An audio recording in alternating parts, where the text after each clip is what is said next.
The big toe stretch. Now, this really sounds like I'm making this up. And when I give this to clients, sometimes they look at me as if I am mad. However, big toe health is actually important. Now, this really does sound like mumbo jumbo.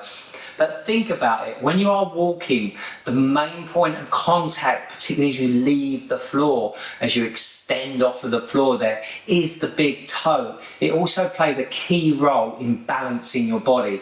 Without that big toe, balance becomes a lot harder. So keeping that toe, that big toe, in its best health possible, at least stopping a deterioration of that range of motion and power, in that foot, in that toe, is really, really going to help you. So whilst it sounds mad, understand that, and then all of a sudden everything falls into place. So what I'm going to do here, I've actually got my camera set up as a toe camera, if you like. Didn't think that, those words I didn't think I'd ever say, but a toe camera is going to show just a little bit closer on what I'm doing here. Also going to use a resistance band to show how you can get into this stretch a little bit more.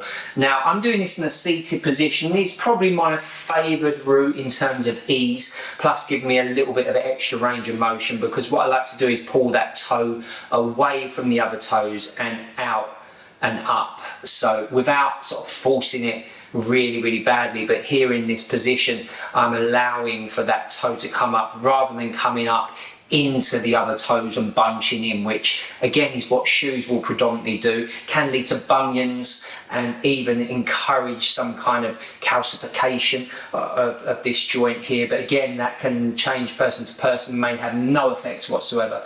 But if you do, it's something to be wary of. However, the mechanics would be that you want that toe to come up in a straight line as opposed to flicking inwards, which can happen with even some of the best shoes in the world. So from here, what we're looking to do is come up like so.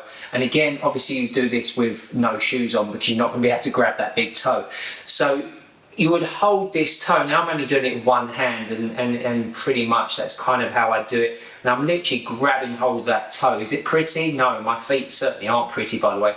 But the stretch itself isn't necessarily pretty either.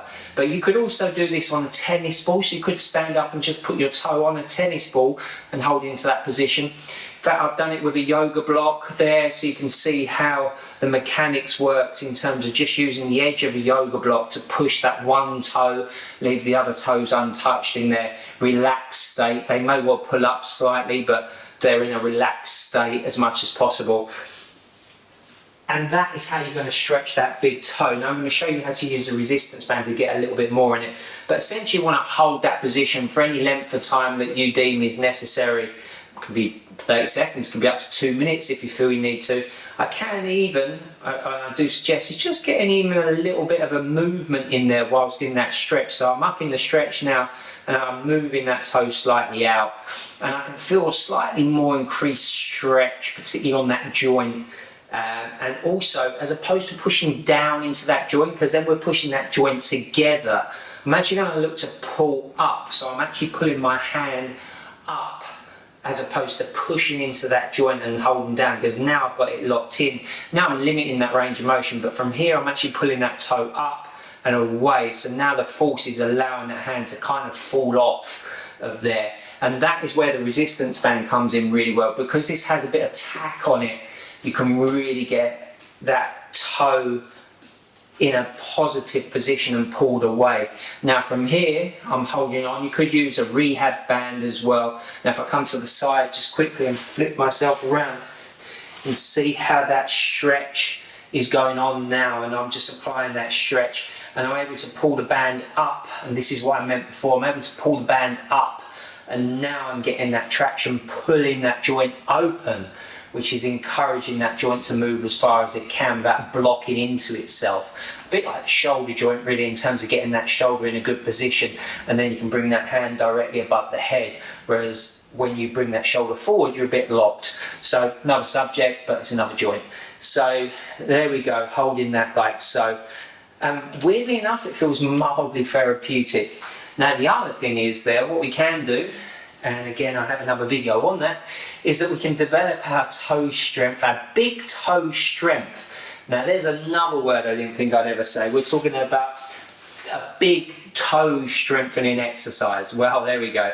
But you could use a resistance band like this, one of these hip bands if you like, to do that action. So what I do, I get back round there again, adopt the same position again, so I come back into that position, and from here all I'm going to do is try and push that toe back down to the ground. 30-40% effort, holding on. I'm going to hold on to that band. I'm using my knee as a leverage here on my arm, so nothing else is really working hard, to be honest, just my toe, and then relax off. It pings up. Don't want it pinging up too much, but because I relaxed off, it's a finer motor control we're looking at here. So now I'm going to apply that pressure again. This is a muscle energy self-stretching technique in order to strengthen that big toe in its extended position as it is right now. Wow, what an exercise. So again, that will come under the strengthening bandwagon. So you can get stretch on, and then you can get your strength on. So you get your stretch on, then your strength on, all in that big toe. Now obviously you would do both toes. You know, one super big toe and one big toe that's lapping behind. So again, what you do then is come up here on the other toe, and the same principle again. So I'm holding that toe, but I'm trying to create that upward motion. So I'm trying to not just push that joint down and up in this position there, because that's less than favourable. So what I'm going to do is push that toe up into this position here, and now holding that position. So it's on a stretch and elongating that joint as much as possible. And again, you'd run through the same thing with the band. You don't have to add the strengthening technique there. You can just keep it as the stretching technique even when using a band, or your own fingers just to hold on, your own hands, but it's fingers predominantly holding on to that big toe. Use a tennis ball, use a yoga block. The list is kind of endless really. You can work with whatever you've got. You can even use the chair leg, and I've used that before, just a little chair leg to prop up against there. So there's plenty of ways of working that big toe. Don't neglect your big toes.